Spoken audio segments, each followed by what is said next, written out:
ನಮಸ್ಕಾರ ಅಭ್ಯರ್ಥಿಗಳೇ, ನಮ್ಮ ಚಾನಲ್ಗೆ ಸ್ವಾಗತ. 2026ನೇ ಸಾಲಿನಲ್ಲಿ BEd ಕೋರ್ಸ್ಗಳನ್ನು ಮಾಡಬೇಕು ಅಂಥೇಳಿ ಕಾಯುತ್ತಿರುವಂತಹ ಆರ್ಟ್ಸ್, ಕಾಮರ್ಸ್, ಸೈನ್ಸ್ ಅಭ್ಯರ್ಥಿಗಳಿಗೆ ನಮ್ಮ ಚಾನಲ್ ಮೂಲಕ 2026ನೇ ಸಾಲಿನಲ್ಲಿ ನಿಮ್ಮಗಳಿಗೆ ಅಪ್ಲಿಕೇಶನ್ಗೆ ಸಂಬಂಧಿಸಿದಂತೆ ಮತ್ತು ಅಡ್ಮಿಷನ್ಗೆ ಸಂಬಂಧಿಸಿದಂತೆ ಹಾಗೂ ಕೌನ್ಸಿಲಿಂಗ್ಗೆ ಸಂಬಂಧಿಸಿದಂಥ ಮಾಹಿತಿಗಳನ್ನು ನಿಮಗೆ ಕಾಲ ತಕ್ಕಂಗೆ ಒದಗಿಸಲಾಗುತ್ತೆ. ಚಾನಲ್ನ ಹೊಸಬರಾಗಿದ್ದರೆ ಚಾನಲ್ ಸಬ್ಸ್ಕ್ರೈಬ್ ಮಾಡಿ ಇಟ್ಕೊಳ್ರಿ. ಮುಂದೆ ಬರುವಂತಹ BEdಗಳ ದಿನಾಂಕಗಳು, ಅರ್ಜಿಗಳ ದಿನಾಂಕಗಳ ಬಗ್ಗೆ ನಾನು ಮಾಹಿತಿಯನ್ನು ಕೊಡ್ತಾ ಹೋಗ್ತೇನೆ.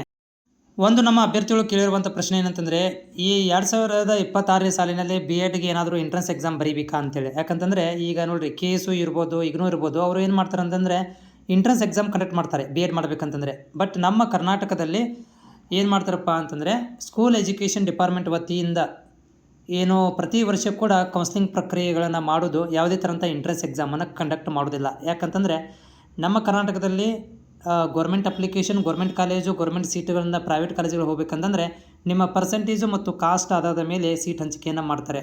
ನೀವು ಏನು ಡಿಗ್ರಿಯಲ್ಲಿ ತೆಗೆದುಕೊಂಡಿರ್ತೀರಿ ಅಂಕಗಳ ಆಧಾರದ ಮೇಲೆ, ಪರ್ಸೆಂಟೇಜ್ಗಳ ಆಧಾರದ ಮೇಲೆ ನಿಮಗೆ ಏನು ಮಾಡ್ತಾರೆ, ಮೆರಿಟ್ ಬೇಸಿಸ್ ಮೇಲೆ ಸೀಟ್ ಹಂಚಿಕೆಯನ್ನು ಮಾಡಲಾಗುತ್ತೆ. ನಮ್ಮ ಕರ್ನಾಟಕದಲ್ಲಿ ಗೌರ್ಮೆಂಟ್ ಸೀಟ್ಗಳಿಗೆ ನೀವು ಟ್ರೈ ಮಾಡ್ತಾ ಇದ್ದರೆ ಬಿಟ್ಟರೆ ಇಲ್ಲಿ ಯಾವುದೇ ಥರಂಥ ಎಂಟ್ರೆನ್ಸ್ ಎಕ್ಸಾಮ್ ಇರೋದಿಲ್ಲ. ಇದು ಡೈರೆಕ್ಟ್ ಏನಪ್ಪ ಅಂತಂದರೆ ಪರ್ಸೆಂಟೇಜು ಮತ್ತು ಕಾಸ್ಟ್ಗಳ ಆಧಾರದ ಮೇಲೆ, ಅಂದರೆ ಮೆರಿಟ್ ಕಮ್ ರೋಸ್ಟರ್ ಬೇಸಿಸ್ ಮೇಲೆ ಇದು ಸೀಟನ್ನು ಅಲಾಟ್ಮೆಂಟ್ ಮಾಡಿ ನಿಮಗೆ ಹಂಚಿಕೆಯನ್ನು ಮಾಡ್ತಾರೆ.